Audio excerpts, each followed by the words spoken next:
PM उम्मीदवार बनने के बाद आज पहली बार मंच पर दिखेंगे मोदी आडवाणी। भोपाल में बीजेपी का कार्यकर्ता महाकुंभ रैली। आज विधानसभा चुनाव से पहले शिवराज दिखाएंगे ताकत। बीजेपी की महाकुंभ रैली की तैयारियां पूरी। रैली के लिए बहाया गया पानी की तरह पैसा। बीजेपी ने रैली में 50,000 मुसलमानों के आने का किया दावा। कांग्रेस के महासचिव दिग्गी राजा का दांव पड़ा उल्टा। बीजेपी पर लगाया था रैली के लिए 10,000 बुरके खरीदे जाने का आरोप। दुकानदार ने बुरके के बिल से किया इनकार। प्रधानमंत्री मनमोहन सिंह आज अमेरिका के दौरे पर होंगे रवाना। ओबामा और सिंह के बीच असैन्य परमाणु सौदे पर विचार विमर्श होने के आसार। मनमोहन सिंह दौरे के दौरान संयुक्त राष्ट्र महासभा को भी करेंगे संबोधित। अमेरिकी दौरे में प्रधानमंत्री मनमोहन सिंह का पाक पीएम नवाज शरीफ से भी हो सकती है मुलाकात। 29 सितंबर को दोनों देश के हुक्मरानों की बैठक होने की संभावना। कांग्रेस का एक प्रतिनिधिमंडल आज मुजफ्फरनगर का करेगा दौरा। यूपी के कांग्रेस प्रभारी मधुसूदन मिस्त्री करेंगे प्रतिनिधिमंडल का नेतृत्व। प्रतिनिधिमंडल करेगा दंगा प्रभावित इलाकों और राहत शिविरों का दौरा। मुजफ्फरनगर दंगों पर आलोचनाओं से घिरी समाजवादी पार्टी का नया पैंतरा। आज से पूरे सूबे में सद्भावना एकता शपथ का आयोजन। एकता और सद्भावना संदेश फैलाने की मुहिम। बीएमसी ने शिवसेना को नहीं दी शहरा रैली की इजाजत। नो लाइसेंस जोन का दिया हवाला। फैसले के खिलाफ बॉम्बे हाईकोर्ट पहुंची शिवसेना। पेट्रोलियम पदार्थों के संरक्षण के लिए सरकार छेड़ेगी मुहिम। देश भर में 1 अक्टूबर से चलाया जाएगा अभियान। मेगा कैंपेन में विराट कोहली और साइना नेहवाल पेट्रोलियम पदार्थों के संरक्षण के सिखाएंगे गुर। सरकार ने डीजल के दामों में एक मुश्त बढ़ोतरी के फैसले को टाला। हालांकि डीजल पर हर महीने होने वाली बढ़ोतरी रहेगी जारी। राज्यों के चुनाव और आम चुनाव से डरी सरकार। दिल्ली गैंगरेप मामले में दी गई मौत की सजा पर दिल्ली हाईकोर्ट में आज से नियमित सुनवाई। साकेत फास्ट ट्रैक कोर्ट ने 13 सितंबर को 4 आरोपियों को दोषी करार देते हुए सुनाई थी मौत की सजा।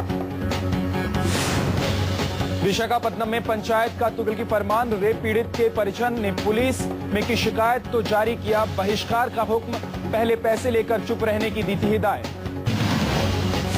गाजियाबाद में प्याज पर सट्टा लगाते हुए पकड़े गए 7 सट्टेबाज। सट्टेबाजी में मंडी के कारोबारियों पर शक। इलाके की पुलिस जांच में जुटी।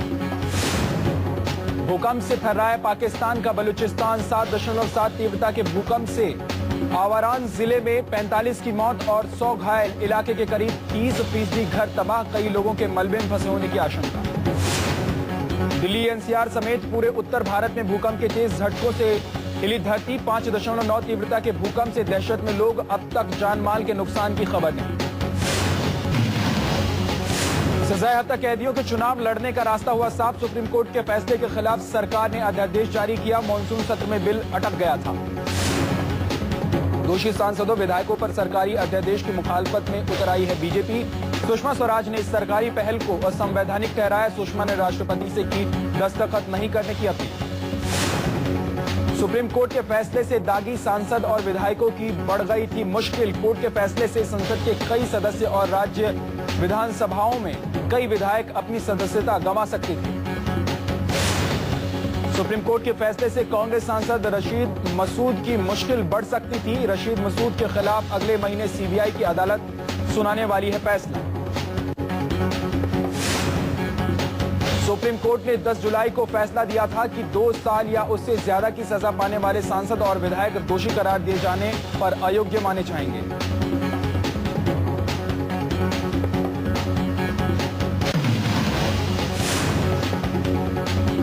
पूर्व सेना प्रमुख जनरल वीके सिंह ने दी अपने बयान पर सफाई। वीके सिंह ने कहा कि जम्मू कश्मीर के मंत्रियों को रिश्वत दिए जाने की बात गलत। वीके सिंह ने कहा है कि मंत्रियों को पैसा किसी राजनीतिक फायदे के लिए नहीं दिया जाता बल्कि घाटी में युवाओं को अलगाववादियों से दूर रखने के लिए दिया जाता था। वीके सिंह ने कहा है कि यह कहना गलत है कि किसी मंत्री को रिश्वत दी गई। ये रकम उन लोगों को जनता का दिल जीतने के लिए दी गई थी और ऐसा राज्य सरकार की मदद के उद्देश्य से किया गया था। इससे पहले एक अंग्रेजी न्यूज चैनल को दिए इंटरव्यू में पूर्व सेना प्रमुख जनरल वीके सिंह ने दावा किया था कि जम्मू कश्मीर में स्थिरता को बरकरार रखने के लिए सेना कुछ मंत्रियों को धन देती है। इंटरव्यू में पूर्व सेना प्रमुख जनरल वीके सिंह ने दावा किया था कि जम्मू कश्मीर सरकार के मंत्रियों को आजादी के वक्त से धन दिया जाता रहा है।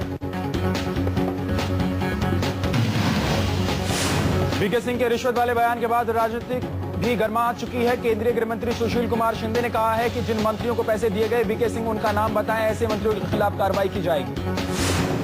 जम्मू कश्मीर के पूर्व सीएम फारूक अब्दुल्ला ने वीके सिंह के आरोपों की सीबीआई जांच की मांग की। अब्दुल्ला ने कहा है कि अगर आर्मी के फंड का इस्तेमाल ऐसे हो रहा है तो ये दुर्भाग्यपूर्ण है।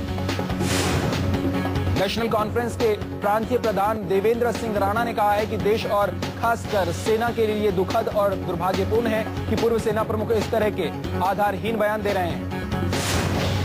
सीपीआई नेता अतुल अंजान ने कहा है कि वीके सिंह की सभी बातें नहीं मानी जा सकती क्योंकि वो पहले से विवादों में रहे हैं। सीपीआई ने मामले की सीबीआई जांच की मांग की है।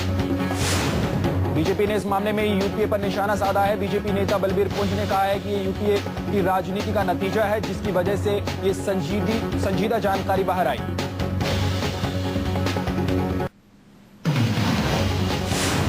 बीजेपी नेता सुब्रमण्यम स्वामी ने वीके सिंह का समर्थन किया है। स्वामी का कहना है कि वीके सिंह ने जो कुछ भी किया वो सरकार के मंत्रियों के कहने पर ही हुआ, इसलिए पूर्व जनरल पर दोष नहीं देना चाहिए। केंद्रीय मंत्री गुलाम नबी आजाद ने भी पूर्व जनरल वीके सिंह से उन मंत्रियों के नाम बताने को कहा है जिन मंत्रियों को सेना की ओर से पैसे दिए गए। कांग्रेस नेता रीता बहुगुणा जोशी ने वीके सिंह पर निशाना साधा है। कांग्रेस नेता का कहना है कि वीके सिंह के बयान में कोई दम नहीं है और मीडिया उनके बयान को बेवजह तवज्जो दे रही है। रिटायर्ड जनरल पीएन हुन ने वीके सिंह का समर्थन करते हुए कहा, जिन नेताओं को फंड दिया गया उनके नाम सामने आने चाहिए, सेना के साथ राजनीति नहीं होनी चाहिए। Retired general R K. अरोड़ा का कहना है कि राष्ट्रीय सुरक्षा से जुड़ी बातें सार्वजनिक नहीं होनी चाहिए। हालांकि उन्होंने मांग की है कि सरकार इस पूरे मामले की गंभीरता से जांच करे। गांधीनगर में फिर लगी मोदी की पाठशाला। शिक्षकों को संबोधित करते हुए मोदी ने कहा, अच्छा गुरु होने के लिए सिर्फ ज्ञान होना काफी नहीं है बल्कि छात्रों से अच्छा संवाद भी होना चाहिए। देश को भी ऐसे ही गुरु की जरूरत है। सपा नेता राजेंद्र चौधरी ने कहा कि बीजेपी की रैली से कोई आपत्ति नहीं है, लेकिन रैली की आड़ में सांप्रदायिकता को भड़काया गया तो किसी को बख्शा नहीं जाएगा। कांग्रेस प्रवक्ता शकील अहमद का बीजेपी पर निशाना। ट्विटर पर लिख, एक ओर बीजेपी मुसलमानों को टोपी और बुर्के में आने को कहती है तो दूसरी ओर वीडियो एमएमएस के जरिए मुसलमानों को भड़काया जाता है। बीजेपी नेता मुख्तार अब्बास नकवी ने कहा है कि अभी बीजेपी की बहुत सी रैली और मीटिंग होनी है। साथ ही नकवी ने यह भी कहा कि जरूरी नहीं हर नेता हर मीटिंग में मौजूद रहे। 15 अक्टूबर को यूपी के कानपुर में मोदी की रैली होगी। इससे लेकर कांग्रेस नेता रीता बहुगुणा जोशी ने निशाना साधा है। कांग्रेस नेता ने कहा है कि मोदी गुजरात के नेता हैं, यूपी के बारे में वो कुछ नहीं जानते। कांग्रेस महासचिव दिग्विजय सिंह ने एमपी के मुख्यमंत्री शिवराज पर मोदी की रैली के लिए बुर्के खरीदने का आरोप लगाया। दिग्विजय ने कहा है कि भोपाल रैली के लिए शिवराज ने 10,000 बुर्के खरीदे हैं। दिग्विजय सिंह ने एक बिल की कॉपी दिखाते हुए आरोप लगाया कि रैली के लिए 10,000 बुर्के खरीदे गए हैं और इसके लिए 24,07,000 रुपए का भुगतान किया गया है। इंदौर में प्रेस कॉन्फ्रेंस के दौरान दिग्विजय ने कहा कि आज बीजेपी की भोपाल में रैली है जिसके लिए इंदौर से बुर्के और लखनऊ से टोपी सप्लाई हुई है। दिग्गी के आरोपों पर शिवराज सिंह चौहान ने दी सफाई। बोले, बीजेपी जाति धर्म के नाम पर ओछी राजनीति नहीं करती। भाजपा अपने हर जाति धर्म के कार्यकर्ताओं को सिर्फ कार्यकर्ता की तरह समझती है। प्रेस कॉन्फ्रेंस में दिखाए गए बिल के दुकानदार ने मामले पर तोड़ी चुप्पी। कहा, हमने कोई माल डिलीवर नहीं किया। दुकान मालिक दिनेश ने कहा, कोटेशन की राइटिंग से छेड़छाड़ की गई है।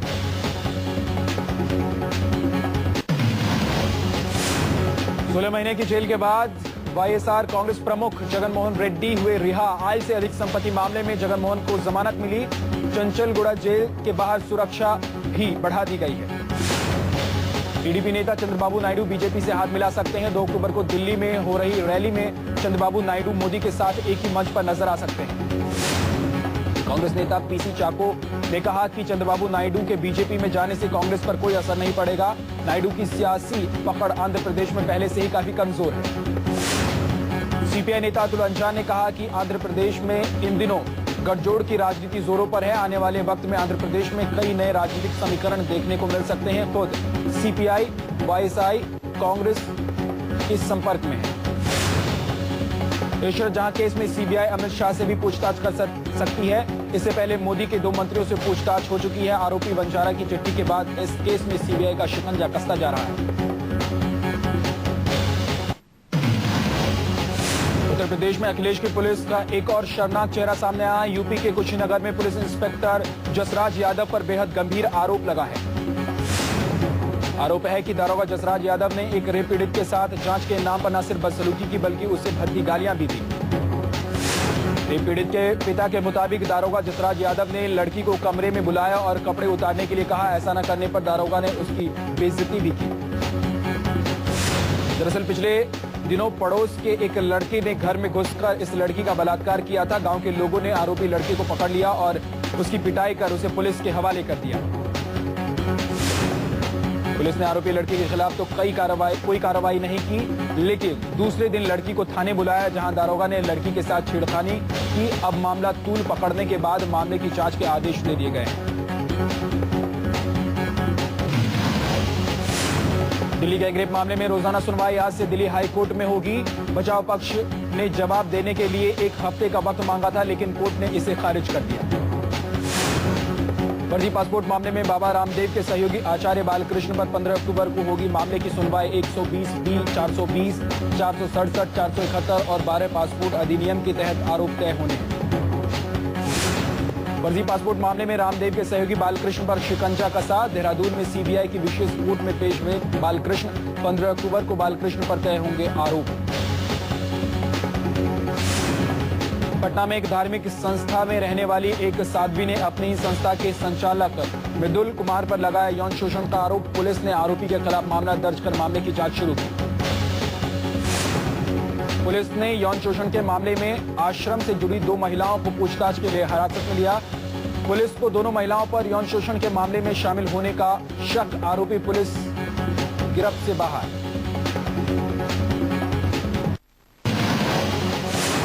केस में सलमान के खिलाफ 15 अक्टूबर को होगी अगली सुनवाई। कोर्ट ने ट्रायल के दौरान मौजूद रहने की आवाज सिंह की याचिका को किया खारिज। मुरादाबाद के निलंबित एसएसपी राजेश डी मोदक पर 3 सिपाहियों को बंधक बनाने का आरोप। तीनों सिपाही की पत्नियों ने मुरादाबाद के डीआईजी रेंज अमरेंद्र सिंह सेंगर से मिलकर शिकायत की। मुरादाबाद के डीआईजी रेंज अमरेंद्र सिंह सेंगर ने मामले की जांच के आदेश एसपी देहात को सौंपी। मुरादाबाद के एसएसपी ने तीनों सिपाहियों को वाइपर, डंडे और झाड़ू से पीटा था। जम्मू कश्मीर में सीआरपीएफ को बड़ी कामयाबी। सीआरपीएफ ने मुठभेड़ के दौरान पाकिस्तानी आतंकी अब्दुल्ला हारून को मार गिराया। आतंकी हारून हाल ही में कश्मीर में सेना पर हुए हमले का मुख्य आरोपी था। राजकोट में जौहरी परिवार पर टूटा गमों का पहाड़। नैरोबी के मॉल में हुए आतंकी हमले में जिन 7 भारतीयों की जान गई, उसमें जौहरी परिवार को 2 बहुएं भी शामिल।